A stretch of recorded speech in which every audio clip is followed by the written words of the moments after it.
To create an order via the product catalogue, click on the product catalogue link on the home page. Choose the Clicks or Flavia drinks range that you'd like to order from. Select a drinks category, coffee for example. To add an item to your shopping cart, click on Add to Cart. You may be asked if you would like to set up a new transaction.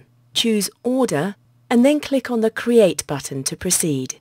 Alternatively, you may set up a new order template if you wish at this stage. Simply select Order Template instead and then click on the Create button. Continue adding items to the cart, adjusting the quantity as necessary. And then when you're ready, go to the checkout. You can then finish placing your order or saving your order template on the next screen.